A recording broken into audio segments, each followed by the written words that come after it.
কালকে ফজরের পরেই হবে আপনার জানাজার নামাজ। একটু ভাবেন, একটু ভাবেন যে আজকে রাতেই মালাকুল মওত আসবে, আপনার রুহটা কবজ হয়ে যাবে, কালকে ফজরের পর থেকে আপনার জানাজার নামাজ শুরু হবে, কাল থেকে কবরের জীবন শুরু। জাস্ট এইভাবে কবর এবং মৃত্যুকে 5টা সেকেন্ড সবাই অনুভব করবেন। আমি 1 থেকে 5 বলছি। 1, 2, 3, 4, 5। নাটোরের ভাইরা চোখ খুলবেন, মাথা উঁচু করবেন, আমার চোখে চোখ রাখবেন। হাত্তা জুরতুমুল মাকাবির। আমি এই হাত্তা জুরতুমুল মাকাবির আয়াতটাকে একটা জগৎ করে ব্যাখ্যা করতে চাই।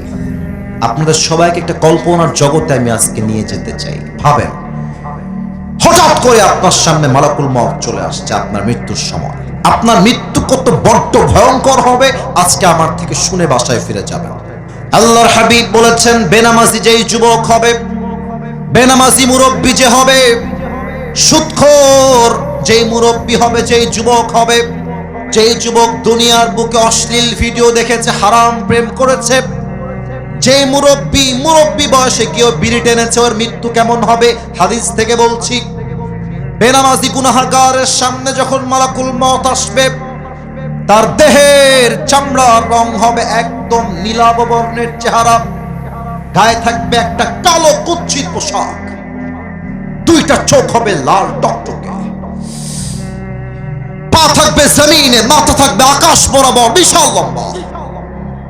যখন মালাকুল মওত বেনামাজির সামনে দাঁড়িয়ে যাবে, ওফ, বেনামাজি মালাকুল মওতের ভয়ঙ্কর চেহারা দেখে আমার হাত এবং দেহ দেখবেন থর থর থর থর করে কাঁপবে।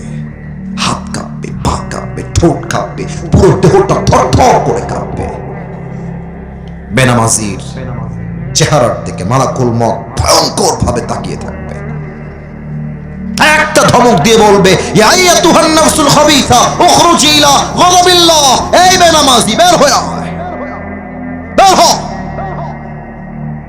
একটা ধমক খাওয়ার সাথে সাথে বেনামাজির রূহটা ছিঁড়ে বের হবে। ডান দিকে দৌড় দিবে, বাম দিকে দৌড় দিবে। আবার মালাকুল মওতকে দেখে পেছনের দিকে দৌড়ে পালিয়ে যাবে, পেছনের দিকে। এবার আমার বাম হাত দেখবেন সবাই, সবাই আমার বাম হাত দেখেন। মালাকুল মওত তার হাতটা পেছনের দিকে নেবে, পেছন থেকে বেনামাজির রূহের দিকে একটা থাবা দিবে।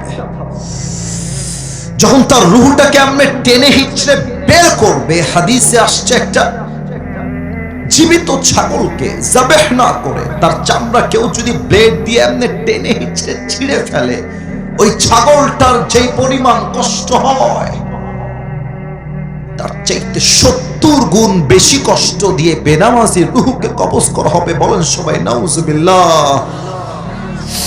আল্লাহ আমাদের সবাইকে তুমি কবরে যাওয়ার পূর্বে মৃত্যুর আযাব থেকে বাঁচায় দিও। বলেন সবাই আমিন। এত আস্তে আমিন বললেন, বলেন সবাই আমিন। মৃত্যু শেষ,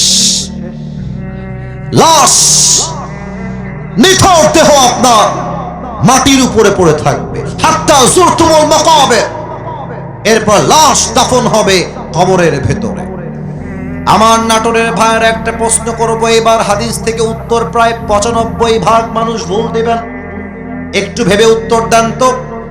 আল্লাহ যে বলছেন হাত্তা জুরতুমুল মাকাবির, কবরে যাওয়ার পরেই বুঝবা দুনিয়া কেমন ছিল আর আখিরাত কেমন হবে। এই কবরে মোট প্রশ্ন মুমিন বান্দার জন্য কয়টা হবে বলেন তো সবাই? কয়টা বলেছেন? 3টা না, মোট প্রশ্ন হবে 4টা। ভয় নাই, আমি কাউকে ধমক দেওয়ার জন্য জিজ্ঞেস করি নাই, ডিসরেসপেক্ট নয়, জানাতে চাই, জানতে চাই, শেখাতে চাই, শিখতে চাই, ঠিক কিনা বলে? আচ্ছা, লুক অ্যাট মাই 4 ফিঙ্গার্স। 4টা আঙ্গুল দেখে বলবেন তো কবরের মোট প্রশ্ন হবে কয়টা? 4টা। আর একটু জোরে উত্তর চাই, বলেন সবাই কয়টা? 1 নাম্বারটা আমি প্রশ্ন করছি, আপনারা উত্তর দিবেন। মার রব্বুক, আমাদের সকলের রব একজন।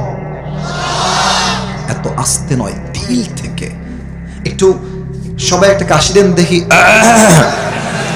এবার আমি আবার প্রশ্ন করব, জবান খুলে দিল থেকে আল্লাহর নামে একটা ডাক দিবেন আমার সাথে।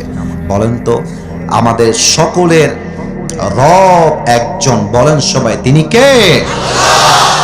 আল্লাহু আল্লাহু, তুমি জাল্লে জালালুহু, শেষ করা তো যায় না গে তোমার গুণগান। ঠিক কিনা বলেন? এই গানটা আপনারা সবাই পারেন না? আচ্ছা আমি শুরু করছি, কে কে আমার সাথে বলতে পারে? তুমি মাটির আদমকে প্রথম সৃষ্টি করিয়া ঘোষণা করিয়া দিলে শ্রেষ্ঠ বলিয়া। কি গাইবেন না আপনার আমার সঙ্গে? তুমি মাটির আদমকে প্রথম সৃষ্টি করিয়া ঘোষণা করিয়া দিলে শ্রেষ্ঠ বলিয়া। তাই তো নূরের ফেরেশতা করে আদমকে সেজদা, তাই তো নূরের ফেরেশতা করে আদমকে সেজদা। সবার চেয়ে দিলে মাটির মানুষকে সম্মান। আল্লাহু আল্লাহু, তুমি জাল্লে জালালুহু, শেষ করা তো যায় না গে তোমার গুণগান। ঠিক কিনা বলে? আমাদের সকলের রব একজন, বলেন সবাই, তিনি কে? আল্লাহ আমার রব, এই রবই আমার সব, দমে দমে তনু মনে তারি অনুভব। তোমার দুনিয়াতে আমি যেদিকে তাকাই, অথই নিয়ামতে ডুবে আছি সবাই। পাক পাখালির কণ্ঠে শুনি তাসবিহ কল রব, তাসবিহ কল রব। আল্লাহ আমার রব, এই রবই আমার সব, বলেন সবাই, রবকে। দুই নাম্বার প্রশ্ন হবে, ওমান নাবিয়্যুকা তারিফু হাদার রাজুল, তুমি কে মানুষটাকে চেনো? এই মানুষ তোমার কে হয়? সবাই জবাব দিতে পারবে না। সবাই একটু আমার দিকে তাকান তো, এইটা আমার মুখে কি? একটু জোরে, এটার নাম নাটোরের মানুষ কিন্তু একটা স্বভাবে খুব বেশি প্রভাবিত। আপনি খুব খেয়াল করবেন, নাটোরের মানুষ ভালোবাসলে আই লাভ ইউ, না বাসলে আই হেট ইউ। মুনাফিকের স্বভাব নাটোরের মানুষের মাঝে চুল পরিমাণ নাই, ঠিক না? এটা আমি জানি আগের থেকে, এবং এটা সবাই জানে। আচ্ছা আপনারা আমাকে যা বলবেন সত্য বলবেন, মন থেকে বলবেন। আমি তো চাইলে, আমার বয়স তো কম, আমি তো দাড়িগুলো ক্লিন শেভ করতে পারতাম, পারতাম না বলেন? আচ্ছা আমি যে দাড়িটা রেখে দিয়েছি, অনেক যুবক তোমরা ওখানে দাঁড়িয়ে আছো, তোমরাও দাঁড়িয়ে আছো, তোমরা বসে তোমরা দাঁড়িয়ে, আমি সবার থেকে এই উত্তরটা চাই। আমি যে লম্বা দাড়ি, চাপ দাড়ি রেখেছি নবীর সুন্নাহ অনুযায়ী, আমাকে দেখতে কি আনস্মার্ট লাগছে না স্মার্ট লাগছে? অসুন্দর লাগছে না সুন্দর লাগছে?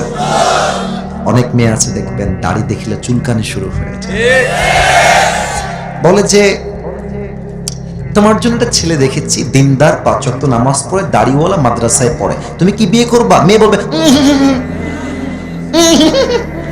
হবে না। আচ্ছা তোমার জন্য একটা গাঞ্জাখোর দেখেছি, বিয়ে করবা?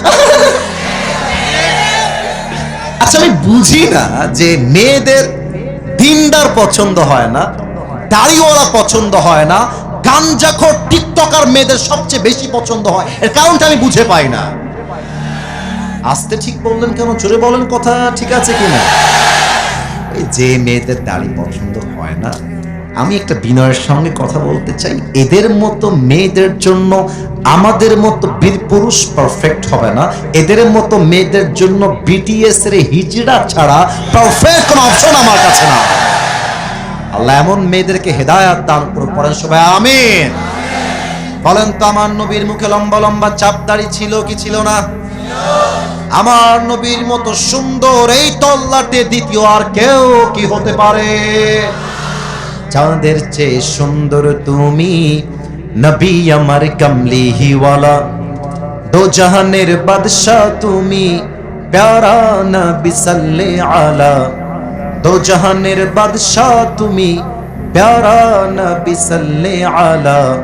চাঁদের চেয়ে সুন্দর তুমি, নবী আমার কমলিহিওয়ালা। সুবহানাল্লাহ পড়ো সবাই। 3 নাম্বার উত্তরটা গৌরব নিয়ে বলবেন, অহংকার নিয়ে বলবেন। বলেন তো আমাদের ধর্মের নাম কি?